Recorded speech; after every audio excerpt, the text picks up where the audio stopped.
Basketball in June? What's this all about? Are we really talking about basketball right now? We are, because yesterday, two very notable people were talking about basketball in the Peterson Event Center, Jeff Capel and Jay Kuntz. That would be Pitt head basketball coach Jeff Capel and Pitt general manager Jay Kuntz. They talked about a lot. They covered a lot. I think Kuntz talked for about 15 minutes and Capel talked for another 20.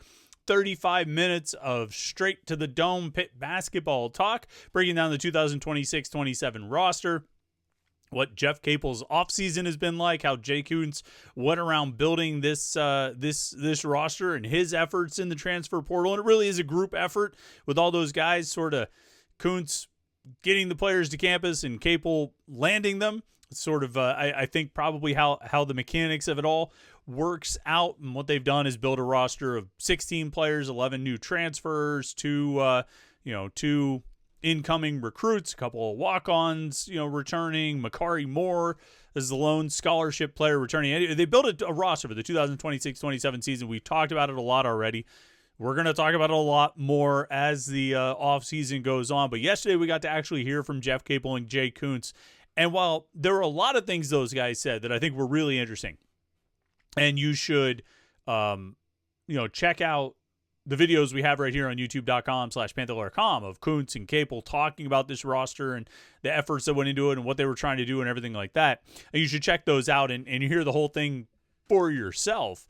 I pulled out a few quotes and clips that I thought were particularly interesting that we could talk about right here on the Thursday Morning Pitt. So some of it's about the roster, some of it's about Jeff Capel's offseason, some of it's about some of the players they brought in.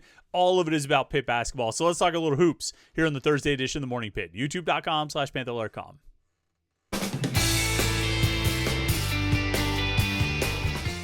Yeah, it was an interesting scene in the Peterson Event Center yesterday. Local media invited up to chat with the head basketball coach and the general manager of the Pitt basketball program. And ostensibly, we were invited there to talk about the roster. And we talked to Jay Kuntz first, the general manager, and we did talk to him about the roster. It was all about the roster and roster building and transfer portal negotiation and navigation and all those different elements that go into it, all the things that kept Jay Kuntz probably from sleeping very much over the past 6 months or so. Probably less than that. It's June, so probably the past 4 months, I would guess. I can't imagine that guy got a lot of sleep as he put in the time and effort to try to put this roster together. And so we talked to Jay Kuntz. A lot of it was about, the roster and how it fits and what they were trying to do and how he went about doing it. But then when we got to Jeff Capel, ostensibly, again, to talk about the roster, I mean, we had to talk about more than just the roster, because it's not just about the roster when we talk about Jeff Capel. It's about the fact that he's still the head coach of this basketball team, fresh off a 13-20 season. Capel's second 20-loss season, in his, 8 years as Pitt's head coach. He has more 20-loss seasons than NCAA tournament appearances. As the season was coming to an end, the betting odds were not in favor of Capel returning, but here he is. And of course, everybody knows the story now. They lost in the ACC tournament. They came back home. Alan Green, a day later, informed Jeff Capel he was coming back, sort of defying everyone's expectations. But that was the first question for Jeff Capel yesterday is, when you sat down to have those conversations with Alan Green to discuss the future, did those conversations, what were they like? And did they go as you expected? Go as I expected. I don't really know what I expected. I knew we had a very difficult season. We were never whole all year as far as injuries are concerned, but we had a losing season. And so, I've been in this business for a long time, and normally when that happens, sometimes there could be a change. And so I don't know if I expected that. The conversations were the conversations. It really wasn't anything except for, we're bringing you back. That's really the crux of it. Yeah, the thing I always thought with Jeff Capel is he's not a stupid man. He's very aware of the realities of a situation. And he understands what college sports are, college basketball in particular, but college sports, pro sports, he knows they're results-based businesses. And if you lose like they lost last year, like he said, he's been in this business for a long time, and normally when that happens, sometimes there could be a change. He says he didn't know what he expected. I would have to think when he walked into Alan Green's office, he thought it was going to be the end. I thought, he had to have thought he was going to get his walking papers, his pink slip, whatever you want to call it. And that didn't end up being the case. And I think it's interesting to hear Capel talk about it. Now, of course, he was also asked about the fact that he was more, effectively forced to fire 2 assistant coaches, Tim O'Toole and his brother, Jason. And Jeff got a little choked up about that and said it was difficult. And, he was a pro about it, talked about Ricardo Greer and Ronald Ramon, the 2 former Pitt basketball players that they brought in to join the staff to replace O'Toole and Jason Capel. But that's probably going to linger there as a sore spot for Jeff Capel. And, I don't think it helped his relationship with Alan Green at all. I don't think that Alan Green, sort of forced Capel to make that move to try and foster a good relationship between them. But it's what was done. And I think Capel's going to probably hold on to that. He's a pro. I don't think he'll let it influence him too much, or I don't think he's going to go on some kind of scorched earth campaign, but he's not going to forget it either. He's not going to forget it. Of course, Alan Green Alan Green, Pitt's athletic director, did more this offseason than just retain Jeff Capel and tell him to fire his brother. He also took some pretty considerable steps toward increasing the amount of NIL money available for Pitt's athletic programs.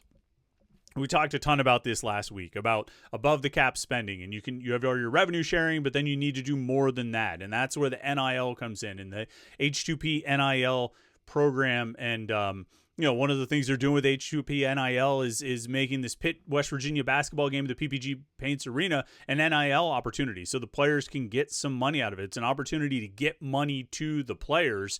And Jeff Capel was asked about that, the NIL efforts, about his role in the NIL efforts, and what he has, seen, and what he thinks of this plan to have the Backyard Brawl at PPG Paints Arena as an NIL opportunity. Here's what he said. The more than expected, that's interesting. But I'm grateful that we spent more than expected. With each iteration of this thing, and what I mean this thing is the NIL, every year it's going up by a significant margin. And so when you're playing from behind in that space, even when you invest more, other people are too. But I'm grateful for the investment that our athletic department and university has made. I think it helped us get a roster that we feel really good about. And we're excited about, the opportunity that we have to get to know these guys this summer, to work with them, and to hopefully put together a really good team that has great chemistry. Obviously has talent, but toughness and togetherness, and we can put a team out there that can win a lot of games. I'm excited that we're trying something. I'm excited that we are, Alan hadn't been here, but I guess this is year 2 for him. I've been here since the beginning of NIL, and it's not going away. It never was once it started. And, we've operated here like it was the boogeyman. And so I am glad and excited that we're trying stuff, we're trying to do stuff. We're not putting our head in the sand like this is going away, it's not. And so, last year when we played Penn State and Hershey, we got some NIL stuff from that. And so, and that crowd was magnificent there. And so hopefully we have a great crowd. Hopefully it's a great event. Okay, so there's some very interesting things in there. The first thing is, he was asked, and I should have set this up a little bit better. Alan Green has said that the budget for the basketball per team, the roster ended up being more than expected. And Capel says more than expected. That's interesting. If I could parse what Capel said there, he was saying, well, yeah, we're spending more than we did, but we're still not spending as much as everybody else. It's an improvement, but it's still not where it needs to be to, in order to be as competitive as they want to be. To some extent, coaches are always going to say they need more resources. Coaches are never going to have enough. I mean, it used to be with facilities. Now it's with players and rosters. Coaches are always going to get more. And that doesn't necessarily mean they're wrong, but it also doesn't necessarily mean they're right. And so I would never expect Jeff Capel to say we have all the resources we need. I would never expect anyone to say that. Everybody would say they need more. And I think that's what Capel was saying there. But the more, just as relevant and just as interesting is when he says, talking about this backyard basketball, the backyard brawl, basketball game and PPG Paints Arena and making it an NIL opportunity. Capel says, I'm excited that we're trying something. I'm excited that, Alan's been here. This is year 2 for him. NIL is not going away. It never was once I got here. I've been here for a long time since it started, and we operated like it was the boogeyman. Definitely throwing some shots at Heather Lyke in that regard because she was, reluctant to get on board with NIL and reluctant to embrace those efforts, reluctant to embrace Alliance 412, and reluctant to get Pitt involved on that side of things when they needed to. They needed, Pitt needed to be involved in that regard, and Heather Lyke dragged her feet and just was not interested in it. And it set Pitt back. It hurt Pitt's efforts across the board, not just basketball, but also football. And really, it didn't help anything at all. And so I thought that was an interesting comment there from Jeff Capel, and not an incorrect one. Not an incorrect one. The other thing that really stood out to me when we talked to Jeff Capel and Jay Kuntz yesterday is they talked about kind of how the team was built this year's roster has been built and they talked about it in a few different terms, but some comparison points kept coming up. Like Capel referenced the 2022-23 team, which obviously is the model. That's the most successful team that Capel has had. It's the one that made the NCAA tournament. But he talked about it in sort of the context of the year before when they went, it was 2021-22 team that lost like 21 games. They were like 11-21 or something like that, or 10-21. It was Capel's worst year and his first 20-loss season. And he said they basically had almost entire roster turnover from that year to the next year. And he had to learn all these new guys and get to know new players. But I think that roster, that 22-23 roster, serves as something of a model for how this year's roster was built, both in terms of the style of play, the types of players, the experience factor, the veterans, the leadership, and everything like that. And then the other rosters that they referenced were really the last 2 years. And Jeff Capel has said more than once that, losing Deshaun Jackson this past year was a big factor and, derailed the season and they were never really whole and everything like that. And then he also mentioned, and he sort of dug in a little bit more on this recently, that 2 years ago, the roster that went 17-15, the 24-25 roster, that they never recovered from losing Damian Dunn. Now, we can all take issue with how much impact we think Damian Dunn and Deshaun Jackson would have had, but I think it's interesting the way Capel and Kuntz talked about it yesterday, because they talked about it in terms of building this year's roster to not just have to rely on one player or two players, that they have enough versatility and they have enough depth of experienced quality players that if, God forbid they lose somebody, they should be able to recover a little bit better than the last 2 years teams did. Yeah, we there is a lot of newness. I mean, not just the roster, the coaching staff.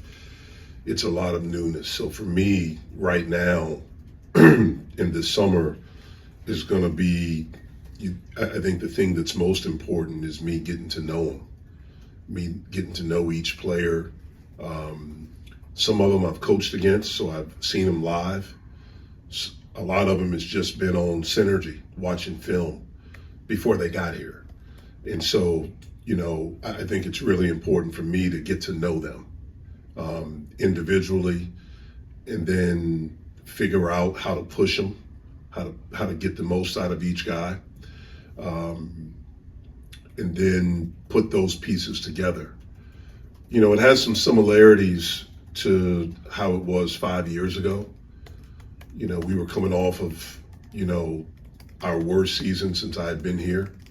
I think we lost 21 games that year. And there were a lot of questions, and we had a lot of newness. We had, I think, maybe 3 or 4 guys returning, 2 of which were coming off injuries. But we had a lot of new guys, but that group came together pretty quickly. We had some adversity, but we fought through it. I'm hopeful that we can do something similar this season. Yeah. I thought last year our roster was built around Deshaun and Cam. Those were the 2 guys. And when you look at going into last season, the way that I thought, coming off of the previous year, when Dame got hurt, it took away the toughness of our team. I thought Dame and Ish were the 2 really tough, competitive, and Dame was our best player. He was the best defender. He could create things, but we really struggled with physicality and toughness after Dame went out for the remainder of that season. And so we really invested in our front court. And because of that, and because of, it was a large investment with those 2 guys, Deshaun being the most, we didn't have as much for perimeter guys. And so, we looked at Deshaun of kind of being our offensive hub. We could play through him. He can really pass and things like that. So certainly when he went out, that was very different. And we had to adjust. And, again, not to harp on anything last season, what we tried to do this year was to not have just 1 guy or 2 guys to build around. We wanted to have more versatility. We thought, as we put together this roster, that we could play perhaps different ways. So I think what we've done is given, we have versatility. We have guys that can shoot. We have guys that can handle. We have guys that can create. We have a guy that we can throw the ball to inside that's proven that in this league. So I'm not looking at 1 or 2 guys, but a collective group of guys that we feel can be really good for us. All right, and then the last thing that I'm going to mention here, and again, Jay Kuntz and Jeff Capel talked about a lot yesterday, and I highly recommend you go check out those videos. We'll have articles and quotes online at Panther-Lair.com as well. You can check that out.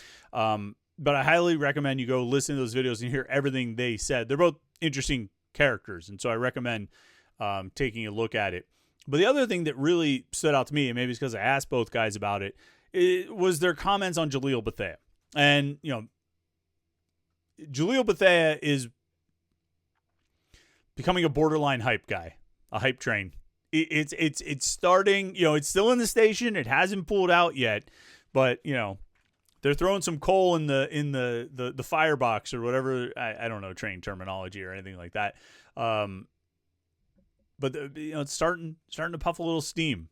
The engine's starting to roar a little bit. They're not blowing whistles that they're leaving the station yet, but that hype train starting to build a little. And I have said it a few times. You talk about wild card, you talk about X Factor, whatever it might be.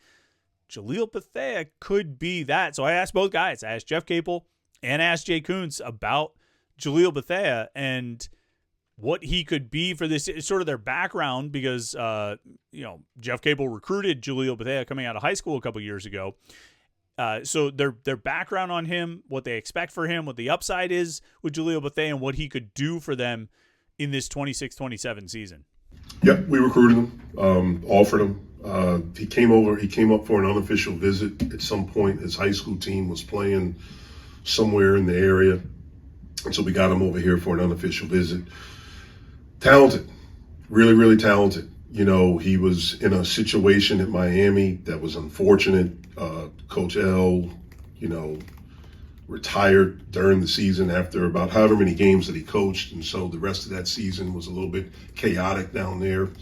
He transfers. I know Nate Oates pretty well. I was talking to him out at USA Basketball, and you know, he said he was playing really well, and he broke his foot, and he was out 8 weeks, and so he missed the first part of the season. Obviously, once you get into season, sometimes your rotations are set, so he didn't get as much playing time. But he's talented. He can really shoot. He's a very good athlete, and it's, you know, our responsibility to bring the best out of him. What made Makari more someone who was viable to bring back for this year's team? Well, he wanted to come back. That's the main thing. Makari's a guy that believes. He has a toughness. He has a competitiveness. And we think he's a guy that can continue to get better. He's an incredible talent. And as good of a talent as he's an even better kid. Jaleel has faced more adversity in a young age than most go through. I mean, obviously, his background and his pedigree is well known. Is the fact that he was projected as a top pick a few years ago, and you know, he ran into a tough situation at his first stop where the coach was retiring mid-season, and you know, you're going to be a lot of young kids as talented. They need that backbone, they need that support, and when you're in a situation like that, that could deter for a lot of people. And then he went to Alabama, and quite honestly, from everyone you hear, even the staffs on there, they loved him. And then he has a foot injury or broken foot right before preseason starts. So, you know, and that kind of, he wants to come back mid-season, any competitor who wants to, but are you really ready? You know, and you're getting thrown in a gauntlet, and that's a much better SEC now than it had been in a long time. Yeah, I think there's a lot of excitement and hype there. I do. I think Capel and Kuntz are both really excited about Jaleel Bethea and what he could become, and I'm starting to get there as well. I've said it I've said it a few times. I'm getting more and more bullish on this roster. Maybe it's just the summer heat getting to me. I don't know. But I'm buying in more and more that this roster just might be able to win. And maybe we can have a conversation about where it ranks in terms of talent and, you know, among Jeff Capel's other rosters. I think it's certainly an improvement over last year, potentially an improvement over 2 years ago. You know, how does it stack up to the Bub Carrington, Jalen Lowe team 3 years ago? How does it stack up to the team that made the NCAA tournament 4 years ago? Should be better than the team that lost 21 games 5 years ago. But we'll find out in like 6 months or something like that. But for now, we can talk about it a lot. So, you know, like I say, go check out the Kuntz and Capel videos. Those are good and interesting and a lot of insight there. And then make sure you like this video and subscribe to youtube.com/Panther-Lair.com. All right, we got the mailbag tomorrow, so make sure you get your questions in at Panther-Lair.com. Looking forward to that as always. So, yeah, do that, like and subscribe. Have a good Thursday. We'll talk to you tomorrow for the Morning Pitt mailbag right here on youtube.com/Panther-Lair.com.